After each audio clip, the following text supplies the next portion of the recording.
అనకాపల్లిలో బాలిక హత్య కేసులో దర్యాప్తు ముమ్మరం చేశారు పోలీసులు. నిందితుడి కోసం 12 ప్రత్యేక బృందాలు గాలిస్తున్నాయి. బాలిక హత్యతో కన్నీరు మున్నీరుగా విలపిస్తోంది కుటుంబం. అతి కిరాతకంగా హత్య చేసిన నిందితుడిని కఠినంగా శిక్షించాలని డిమాండ్ చేస్తోంది. పూర్తి వివరాలు మా కరెస్పాండెంట్ ఖాజా అందిస్తారు. అమ్మ చివరిసారిగా పాప ఎప్పుడు మీతో మాట్లాడింది? స్కూల్కి వెళ్ళిపోయినప్పుడు మాట్లాడింది. పొద్దుట స్కూల్కి వెళ్ళింది. అమ్మ అన్నం తినంటే నేను ఇవాళ చర్చికి వెళ్తాను ఉపవాసం అమ్మ, నేను ఏమి తిన్నా అంటే అమ్మ ఉపవాసం పెట్టి నీకు ఎదురు తాగంటే గ్లాసులు పాలు తాగింది. స్కూల్కి వెళ్ళేటప్పుడు బాగా చెప్పింది, అంతేనండి బాబోయ్. తర్వాత నేను మళ్ళా డ్యూటీకి వెళ్ళొద్దులోకి నా కూతురు మాయమైపోయింది. నా కూతురు చంపేసేటండి బాబోయ్. నా కూతురికి రక్షణ లేకపోయింది. అమ్మో, ఇంట్లో ఎవరు ఉన్నారమ్మా? ఇంట్లో ఎవరు లేరండి బాబు.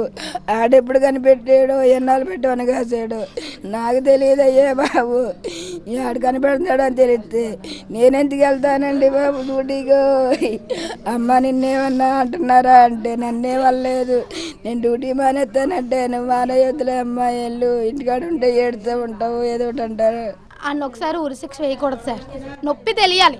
కాళ్ళు చేయిలు నరికేసి జీవితాంతకాలం ఉంచేయాలి. కాళ్ళు చేయిలు కూడా నరికేయాలి. తిండి తినడానికి కూడా ఇబ్బంది అవ్వాలి. ఒక ఆడపిల్లకి నేను అన్యాయం చేయడం వల్లే నాకు ఈ పరిస్థితి, ఈ దుస్థితి కలిగింది అని ఆడికి తెలియాలి. వాడిని చూసి ఇంకో 100 మందికి తెలియాలి సార్. అలా తెలిస్తేనే ఇంకో ఆడపిల్లకి భద్రత కలుగుతుంది సార్, లేకపోతే కలగదు సార్.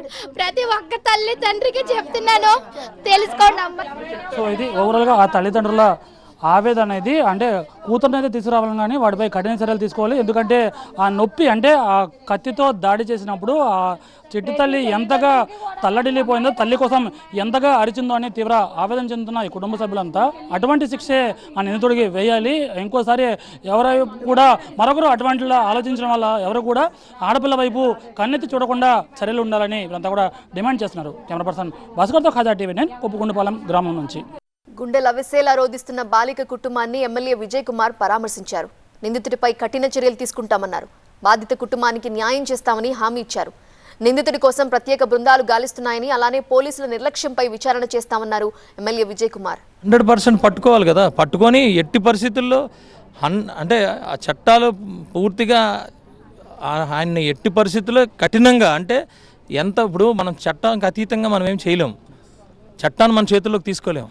కానీ చట్టం ఎంతవరకు అలాంటి వ్యక్తిని శిక్షించగలుగుతో అంత పూర్తిగా కూడా ఈవెన్ పోలీసులు కూడా నాతో నిన్న రాత్రి నుంచి నేను మాట్లాడుతున్నప్పుడు డిఎస్పీ గారు కానీ సిఐ గారు కానీ, సీనియర్ సిఐ గారు అచ్యుతాపురం, ఈయన ఇప్పుడు ఇది చేస్తున్నారు.